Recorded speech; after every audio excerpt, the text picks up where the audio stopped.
அனைத்துலக ஆன்மீக நண்பர்களுக்கு வணக்கம். திருவாக்கும் செய்கரமும் கைகுட்டும் செஞ்சொல் பெருவாக்கும் பீடும் பெருக்கும் உருவாக்கும் ஆதலால் வானவரும் ஆணிமுகத்தனை காதலால் கூப்புவதும் கை. இப்போ நாம் பார்க்கக்கூடிய வீடியோ அப்படிங்கிறது மாசி மாத ராசி பலன்கள் அப்படிங்கிறத பார்க்குறோம். பொதுவாகவே 12 மாதங்கள் உண்டு, நமக்கு தெரியும் 12 மாதங்கள் உண்டு. 12 மாதங்களுக்கும் ஒவ்வொரு மாதத்துக்கும் ஒவ்வொரு சிறப்பு இருக்கும்.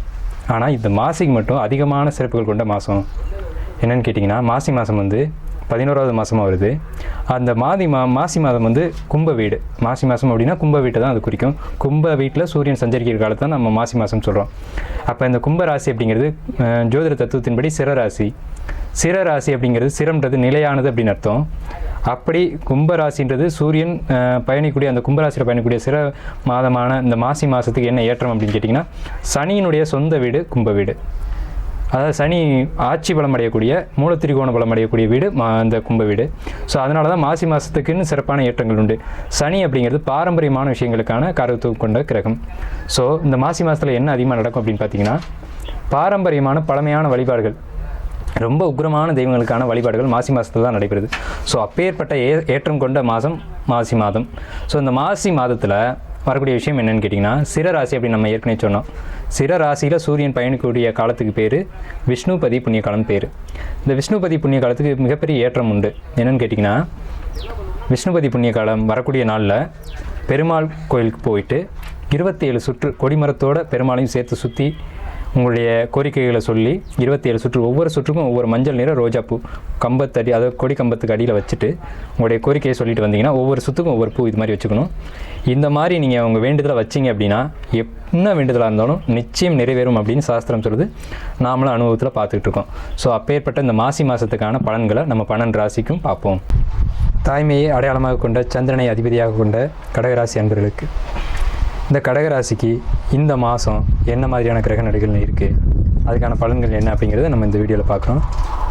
முதல்ல கடகராசி அதிபதி சந்திரன், 2 கூடையவன் சூரியன்.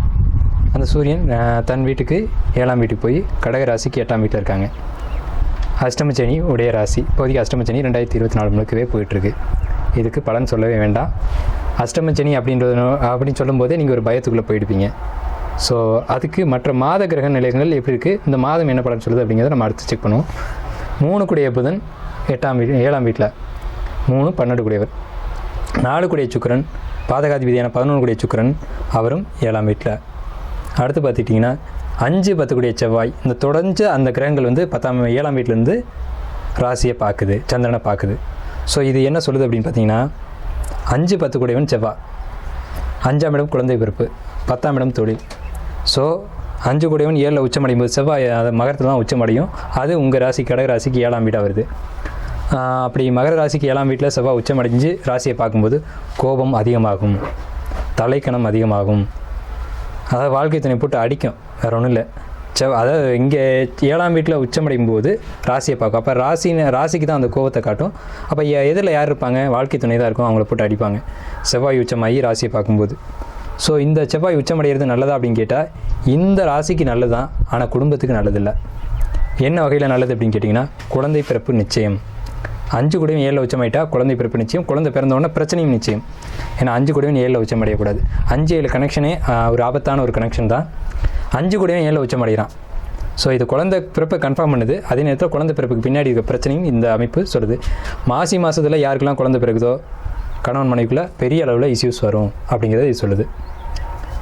மாசி மாதத்தில் இப்போ டெலிவரி சமயத்தில் இருக்கக்கூடிய கடகராசிக்காரங்க எச்சரிக்கையாக இருக்கணும். வாழ்க்கை துணைகிட்ட விட்டு கொடுத்து போகணும் அப்படிங்கிற ஒரு அட்வைஸை ஸ்ட்ராங்காக நான் இங்கே சொல்கிறேன்.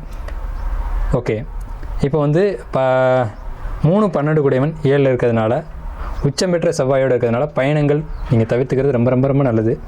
பயணங்கள் வேண்டாம். ஏன்னா சிறுதூர பயணங்கள்ன்றது 3ஆம் பாவம், ரொம்ப லாங் ட்ராவல் அப்படின்றது 12ஆம் பாவம். இது சார்ந்து நீங்கள் பயணங்கள் நீங்கள் எடுத்துக்கிட்டீங்க அப்படின்னா என்ன நடக்கும் அப்படின்னா, உச்சம் பெற்ற செவ்வாயோட கனெக்ட் ஆகிறதுனால விபத்துக்கள், வழக்குகள், தேவையில்லாத வம்பு வழக்கு இதெல்லாம் உங்களுக்கு வர்றதுக்கான வாய்ப்புகள் உண்டு. ஸோ கடகராசி பயணங்களை நிச்சயமாக தவிர்த்துக்கணும். கடகராசி பெண்கள் அம்மா வீட்டுக்கு போகிறேன், அப்பா வீட்டுக்கு போகிறேன் அப்படின்ற பேச்சே இருக்கக்கூடாது. ஏன்னு கேட்டிங்கன்னா, கடகம் தாய்மை வீடு அப்படின்னு பேர். ரொம்ப பாசமாக இருப்பாங்க. அப்பா அம்மா விட்டு பிரிஞ்சிருக்க முடியாது, குடும்பத்தை விட்டு பிரிஞ்சிருக்க முடியாது. அப்பப்போ பயணங்கள் போயிட்டே இருக்கக்கூடிய ராசி தான் கடகம். ஏன்னா கடகத்தின் வீடே வந்து சந்திரனுடைய வீடு தான். அப்போ சந்திரன் பயண கிரகம் பேர். இந்த மாசி மாதத்தில் நீங்கள் பயணங்கள் வேண்டாம் அப்படின்னு நான் சொல்கிறேன்.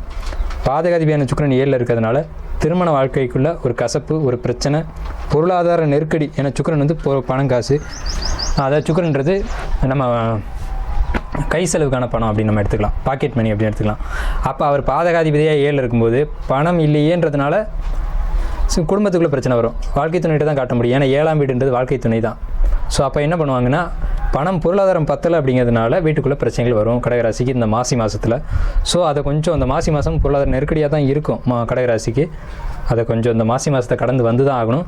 தையிலேருந்தே உங்களுக்கு பொருளாதார நெருக்கடிகள் கடகராசிக்கு நிச்சயம் வர ஆரம்பிச்சிடும். அங்கே பணம் கட்டணும், இங்கே பணம் கட்டணும் அப்படின்னு சொல்லி பிரச்சனைகள் வரத்தான் செய்யும். அது என்னன்னு கேட்டிங்கன்னா, அந்த மாத கிரக நிலவரங்கள் அப்படி இருக்குது. அது யாரையும் சொல்லி குறையில்லை, மாத நிலவரங்கள் தான் அப்படி இருக்குது. ஸோ அதனால் நீங்கள் அதை கடந்து வரணும். இதனால் குடும்பத்துக்குள்ள பிரச்சனை வரும். குழந்தை பிறப்பு நிச்சயமாக கிடைக்கும். குழந்தை இல்லைன்னு எங்கிட்டு இருக்க கடகராசிக்காரங்களுக்கு இந்த மாதத்தில் கண்டிப்பாக குழந்தை கன்சீவ் ஆகும். கன்சீவ் ஆகக்கூடிய குழந்தையும் ஆண் குழந்தையாக இருக்கும் கடகராசிக்காரங்களுக்கு. ஏன்னா 5 கூடையவன் உச்சமடைகிற பிளானட் யாருன்னு கேட்டால் செவ்வாய், மெர்க்குரி. ஸோ அந்த செவ்வாய்னா ஆண் தன்மை உள்ள ஒரு பிளானட். ஸோ ஆண் குழந்தை தான் கன்சீவ் ஆகும். இப்போ குழந்தையே இல்லைன்னு இயங்கிட்டு இருக்கவங்களுக்கு இந்த வாய்ப்பு கிடைக்கும். ஆனால் இந்த மாதத்தில் குழந்தை பிறந்தால் மட்டும் பிரச்சனையும் சொல்லும். ஏன்னா 5 கூடையவன் தான் 7 உச்சமடைகிறார். ஸோ இந்த ஒரு விஷயம் உண்டு. அடுத்து 8ஆம் வீடு, கடகத்துக்கு 8ஆம் வீடாக கவனிக்கணும். ஏன்னா 8ஆம் வீடு மாங்கல்யஸ்தானம்னு பேர். 3ஆம் வீட்டில் கேது இருக்கிறதுனால தாலி கலண்டு விழுகும், கழுத்தில் செயின், மூக்குத்தி, தோடு, இந்த மாதிரி சின்ன சின்ன பொருட்கள் ஏதாவது ஒன்று மிஸ் ஆகிறதுக்கு வாய்ப்பு உண்டு. அதே மாதிரி புதன்றது காலி, நிலம், பத்திரம், பேப்பரு இதெல்லாம் குறிக்கும். ஸோ டாக்குமெண்ட்டு, பேப்பர் மிஸ் ஆகிறதுக்கான வாய்ப்பு உண்டு. பேப்பர்லாம் வச்சுருந்தீங்கன்னா ரொம்ப கவனமாக எடுத்து வச்சுருங்க. ஏன்னா கடகராசிக்கு அஷ்டமச்சனி போயிட்டுருக்கு. முக்கியமான பேப்பரை தொலைச்சிட்டு டிப்ரெஷனை நீங்களே ஏற்றுக்க போகிறீங்க. மன அழுத்தங்கள் இந்த அஷ்டமச்சனியில் இந்த ஆண்டு முழுக்க உங்களுக்கு இருக்கும். அதை இந்த மாதத்தில் செய்யும். மாதத்தில் இந்த கேதோடைய டிரான்சிட்டில் அது செய்யும். ஸோ அதனால் இந்த மாதம் பேப்பர்கள் ஏதாவது வச்சுருந்தீங்கன்னா கவனமாக எடுத்து வச்சுக்கோங்க. பேப்பர் தொலைகிறதுக்கான வாய்ப்புகள் உண்டு. அதே மாதிரி கம்மல், மூக்குத்தி, தோடு இந்த மாதிரி விஷயங்கள் தொலைகிறதுக்கான வாய்ப்புகள் உண்டு. இதில் எச்சரிக்கையாக இருக்கணும். அடுத்து பார்த்திங்கன்னா, வாழ்க்கை துணைகிட்ட விட்டு கொடுத்து போகணும். விட்டு கொடுத்து போகலைன்னா பிரச்சனைகள் பெரிய அளவில் பூதாகரமாக வெடிக்கும். ஸோ கடகராசிக்கு இந்த மாதிரியான பிரச்சனைகளாக மாத கிரக நிலைகள் சொல்லிக்கிட்டு இருக்குது. ஸோ வருட கிரகம் என்ன சொல்லுது அப்படின்னு பார்த்தீங்கன்னா, 10ஆம் வீட்டு குரு. கடகராசிக்கு 10ஆம் வீட்டு குரு ராசிக்கு 4ஆம் வீட்டை பார்க்குறாரு. இது என்ன ஒரு பெரிய ப்ளஸ்ன்னு கேட்டிங்கன்னா, 4ஆம் இடம் தான் ஹெல்த்து. ஸோ ஹெல்த் வைஸ் நல்லாயிருக்கும். ஆனால் மன அழுத்தம் உண்டு, அது யாராலையும் மாற்ற முடியாது.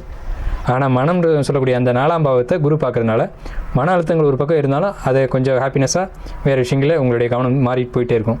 ஏன்னா கடகராசிக்காரங்க எப்போவுமே ஒரு பிரச்சனையை குறிப்பிட்டு ஆழ்ந்து பார்க்க மாட்டாங்க, மேலோட்டமாகவே இருக்கக்கூடியவங்க. ஸோ அதுவே உங்களுக்கு ஒரு பெரிய ப்ளஸ்ஸு தான். இருந்தாலும் இந்த மாதம் உங்களுக்கு நெருக்கடியை கொடுக்கத்தான் செய்யும். கடகராசிக்கு இந்த மாதம் நெருக்கடியான மாதம் தான்.